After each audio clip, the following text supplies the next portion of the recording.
अस्सलाम वालेकुम की हाल है मित्रों प्यारे ਤੁਹਾਡਾ मैं ਤੁਹਾਡਾ अपना मित्र मेली बेली ਤੁਹਾਡਾ ਸਭ ਦਾ ਸੱਜਣ ਤੁਹਾਡਾ ਸਭ ਦਾ ਸਾਂਝਾ ਆਬਜ਼ਾ ਤੁਹਾਡੇ ਨਾਲ ਤੇ ਅੱਜ ਅਸੀਂ ਇੱਕ ਪਿੰਡ 'ਚ ਆਏ ਆ ਇੱਕ ਮਿੱਤਰ ਪਿਆਰੇ ਦੇ ਡੇਰੇ ਤੇ ਮੈਨੂੰ ਵਿਊ ਬਹੁਤ ਵਧੀਆ ਲੱਗਾ ਮੇਰਾ ਦਿਲ ਕੀਤਾ ਕਿ ਮੈਂ ਤੁਹਾਡੇ ਨਾਲ ਸਾਂਝਾ ਕਰਾਂ ਆ ਤੁਸੀਂ ਪਿੱਛੇ ਦੇਖ ਰਹੇ ਹੋ ਕਿ ਬੈਕਗ੍ਰਾਉਂਡ 'ਚ ਜਿੱਥੇ ਮੈਂ ਖੜਾ ਇਹਨੂੰ ਬਹੌਲ ਦੇ ਵੀ ਕਹਿੰਦੇ ਢੱਗਾ ਵੀ ਕਹਿੰਦੇ ਨੇ ਪੰਜਾਬੀ 'ਚ ਤੇ ਮਤਲਬ ਇੱਕ ਨੈਚੁਰਲ ਜਿਹੜਾ ਮਾਹੌਲ ਹੈ ਨਾ ਉਹ ਤੁਹਾਨੂੰ ਵੇਖਣ ਨੂੰ ਮਿਲ ਰਿਹਾ ਮੈਨੂੰ ਇੱਥੇ ਆਣ ਕੇ ਸ਼ੋਰ ਸ਼ਰਾਬਾ ਸ਼ਹਿਰ ਵਾਲਾ ਤੇ ਜਿਹੜੀ ਉਹ ਟ੍ਰੈਫਿਕ ਦੀ ਟਾਂ ਪੀ ਉਹ ਸਾਰੀਆਂ ਤੋਂ ਜਾਨ ਛੁੱਟੀ ਔਰ ਇੱਥੇ ਇੱਕ ਨੈਚੁਰਲ ਆਵਾਜ਼ ਆਉਂਦੇ ਸੁਣਨ ਨੂੰ ਮਿਲੀ ਇਧਰ ਮੈਂ ਕੈਮਰਾਮੈਨ ਨੂੰ ਕਹਾਂਗਾ ਕਿ ਜ਼ਰਾ ਘੁਮਾਵੇ ਕਮਾਦ ਇੱਥੇ ਹੈ ਜਦੋਂ ਹਵਾ ਚੱਲ ਰਹੀ ਹੈ ਤੇ ਕਮਾਦ ਦੀ ਜਿਹੜੀ ਆਵਾਜ਼ ਹੈ ਨਾ ਉਹ ਮਤਲਬ ਹਵਾ ਦੇ ਨਾਲ ਉਹ ਇੰਨੀ ਖੂਬਸੂਰਤ ਹੈ ਇੰਨੀ ਸੁਰੀਲੀ ਹੈ ਉਸ ਤੋਂ ਬਾਅਦ ਫਿਰ ਅਸੀਂ ਅੰਦਰ ਟੂਲ ਦਾ ਨਜ਼ਾਰਾ ਕੀਤਾ ਪਾਣੀ ਦੀ ਜਿਹੜੀ ਨੈਚੁਰਲ ਵਾਇਸ ਹੈ ਅਸੀਂ ਐਡੀਟਿੰਗ ਕਰਨ ਲੱਗੇ ਹਾਂ ਬਹੁਤ ਸਾਰੀ ਜਗ੍ਹਾ ਤੇ ਦੇਖਦੇ ਹਾਂ ਕਿ ਸਾਨੂੰ ਵਾਇਸ ਮਿਲਦੀ ਹੈ ਪਾਣੀ ਦੀ ਚੱਲਦੇ ਹੋਇਆ ਝਰਨਿਆਂ ਦੀ ਚੱਲਦੇ ਹੋਇਆ ਲੇਕਿਨ ਇੱਕ ਚੀਜ਼ ਜਿਹੜੀ ਤੁਸੀਂ ਆਪਦੀ ਅੱਖੀ ਵੇਖਦੇ ਹੋ ਉਹ ਕਿੰਨੀ ਵਧੀਆ ਲੱਗਦੀ ਹੈ ਅੱਜ ਤੁਹਾਨੂੰ ਅਸੀਂ ਕੁਝ ਨੈਚੁਰਲ ਚੀਜ਼ਾਂ ਵਿਖਾਣੇ ਆ ਆਓ ਜੀ ਲਓ ਜੀ ਮਿੱਤਰੋ ਪਿਆਰਿਓ ਜਿਹੜੇ ਮਿੱਤਰ ਪਿਆਰੇ ਸਾਡੇ ਪਿੰਡਾਂ 'ਚ ਰਹਿੰਦੇ ਨੇ ਉਹਨਾਂ ਨੇ ਤਾਂ ਸਾਰੇ ਮਾਹੌਲ ਦਾ ਨਜ਼ਾਰਾ ਕੀਤਾ ਹੋਏਗਾ ਉਹਨਾਂ ਨੂੰ ਮਤਲਬ ਸਾਰੀਆਂ ਚੀਜ਼ਾਂ ਦਾ ਪਤਾ ਹੋਏਗਾ ਮੈਂ ਕਮਾਦ ਦੇ ਨੇੜੇ ਤੁਹਾਨੂੰ ਲੈ ਕੇ ਆ ਰਿਹਾ ਔਰ ਜਿਹੜੇ ਸ਼ਹਿਰਾਂ ਦੇ ਲੋਕ ਨੇ ਸਾਡੇ ਆਹ ਕਮਾਦ ਹੈ ਔਰ ਇਹਨੂੰ ਸ਼ੂਗਰ ਕੇਨ ਨਹੀਂ ਕਿਹਾ ਜਾਂਦਾ ਇੰਗਲਿਸ਼ ਵਿੱਚ ਸ਼ੂਗਰ ਕੇਨ ਕਹਿੰਦੇ ਚੀਨੀ ਇਹ ਤੋਂ ਬਣਦੀ ਹੈ ਖੰਡ ਇਹ ਤੋਂ ਬਣਦੀ ਹੈ ਗੁੜ ਇਹ ਤੋਂ ਬਣਦਾ ਇਹਨੂੰ ਅਸੀਂ ਚੂਪਨੇ ਵੀ ਹੈ ਤੇ ਆਹ ਬਹੁਤ ਇੱਕ ਅੱਛੀ ਫਸਲ ਹੈ ਇਹ ਤੇ ਬਹੁਤ ਟਾਈਮ ਟੇਕਿੰਗ ਫਸਲ ਹੁੰਦੀ ਹੈ ਤੇ ਬਹੁਤ ਟਾਈਮ ਲੱਗਦਾ ਇਹਦੇ ਤੇ ਅਸੀਂ ਇੱਧਰ ਸਰੋਂ ਵਾਲੇ ਪਾਸੇ ਚੱਲਦੇ ਹਾਂ ਸਾਕਬ ਤੇ ਸਰੋਂ ਵਿਖਾਉਂਦੇ ਹਾਂ ਮਿੱਤਰ ਪਿਆਰਿਆਂ ਨੂੰ ਇਹਦਾ ਜਿਹੜਾ ਸਰੋਂ ਦਾ ਜਿਹੜਾ ਰੰਗ ਹੈ ਨਾ ਉਹ ਮੈਨੂੰ ਬਹੁਤ ਵਧੀਆ ਲੱਗਦਾ ਹੈ ਤੇ ਅੱਜ ਕੱਲ੍ਹ ਖਾਸ ਤੌਰ 'ਤੇ ਜਦੋਂ ਸਰੋਂ ਖਿੜੀ ਹੋਈ ਹੈ ਤੇ ਉਹ ਖਿੜੀ ਹੋਈ ਸਰੋਂ ਦਾ ਜਿਹੜਾ ਨਜ਼ਾਰਾ ਹੈ ਉਹ ਪੂਰਾ ਸ਼ਾਨਦਾਰ ਹੈ ਇੱਧਰ ਦੇਖੋ ਜੀ ਜ਼ਰਾ ਕਾਣਾ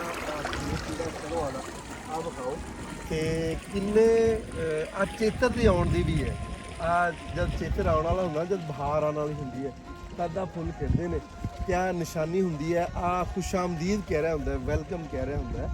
ਚੇਤਰ ਇੱਕ ਮੌਸਮ ਹੈ ਬੜਾ ਪਿਆਰਾ ਜਦੋਂ ਹਰ ਫੁੱਲ ਜਿਹੜਾ ਖਿੜਦਾ ਹੈ ਤੇ ਹਰ ਜੀਵਨ ਦੇ ਉੱਤੇ ਜਿਹੜਾ ਜੀ ਜਿਉਂਦਾ ਉਹਦੇ ਉੱਤੇ ਇੱਕ ਬਹਾਰ ਆਉਂਦੀ ਹੈ ਉੱਤੇ ਮੁਸਕਰਾਹਟ ਆਉਂਦੀ ਹੈ ਉਹ ਖਿੜਦਾ ਹੈ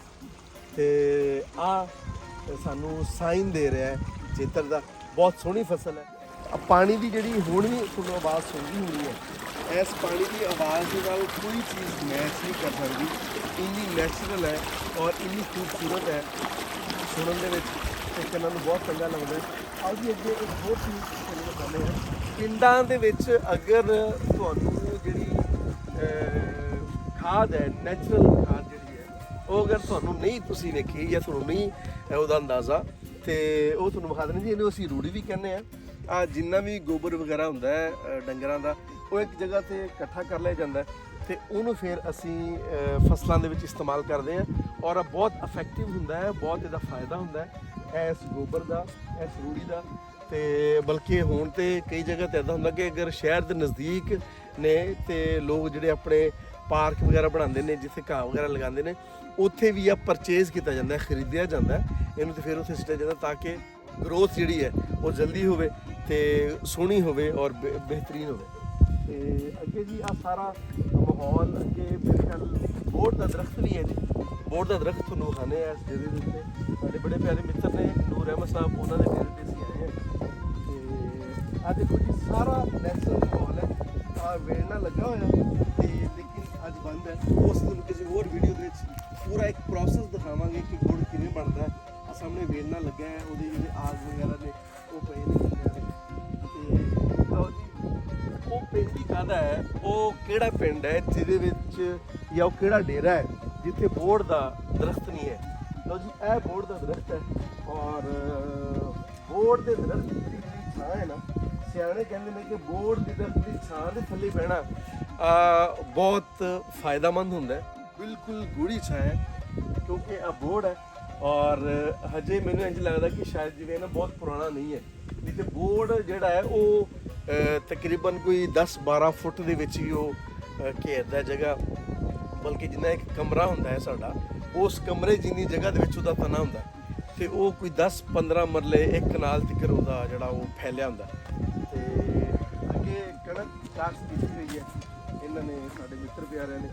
ਕਣਕ ਦੀ ਫਸਲ ਹੈ, ਇਹਨੂੰ ਹਜੇ ਮਤਲਬ ਸ਼ੁਰੂਆਤ ਹੈ ਤੇ ਜਾਂ ਫਿਰ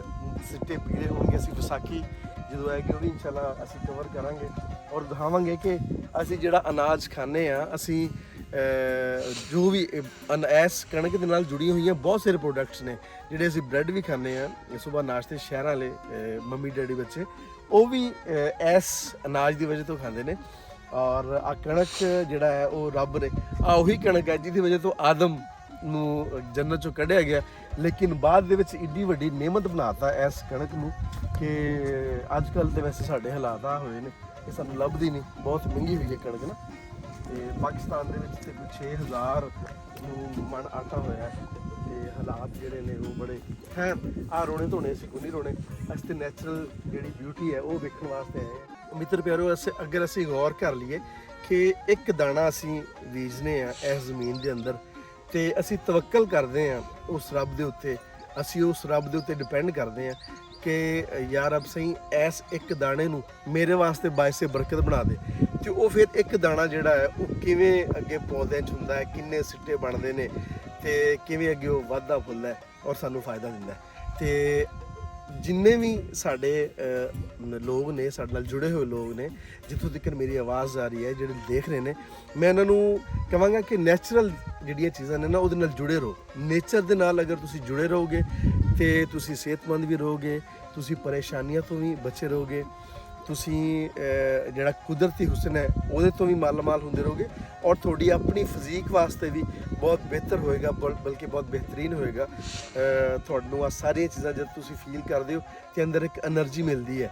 ਉਹ એનર્ਜੀ ਜਿਹੜੀ ਸ਼ਾਇਦ ਕਿਸੇ ਜਿਮ 'ਚ ਜਾ ਕੇ ਉਹ એનર્ਜੀ ਨਹੀਂ ਮਿਲਦੀ। ਤੇ ਅੱਜ ਵਿਖਾਣਾ ਸਾਡਾ ਮਕਸਦ ਸੀ ਤੁਹਾਨੂੰ। ਇਨਸ਼ਾਅੱਲਾ ਅਗਲੇ ਜਿਹੜੇ ਹੋਰ ਵੀ ਅਸੀਂ ਵੀਡੀਓਜ਼ ਲੈ ਕੇ ਆਵਾਂਗੇ ਉਹਦੇ ਵਿੱਚ ਅਸੀਂ ਕੋਸ਼ਿਸ਼ ਕਰਾਂਗੇ ਕਿ 1 ਬਾਈ 1 ਪਿੰਡਾਂ ਦੇ ਨਾਲ ਜੁੜੀਆਂ ਹੋਈਆਂ, ਸਾਡੇ ਪੰਜਾਬ ਦੇ ਨਾਲ ਜੁੜੀਆਂ ਹੋਈਆਂ ਚੀਜ਼ਾਂ, ਜਿਹੜੀਆਂ ਕਲਚਰ ਦੇ ਨਾਲ ਜੁੜੀਆਂ ਹੋਈਆਂ ਚੀਜ਼ਾਂ ਉਹ ਤੁਹਾਡੇ ਸਾਹਮਣੇ ਲੈ ਕੇ ਆਈਏ।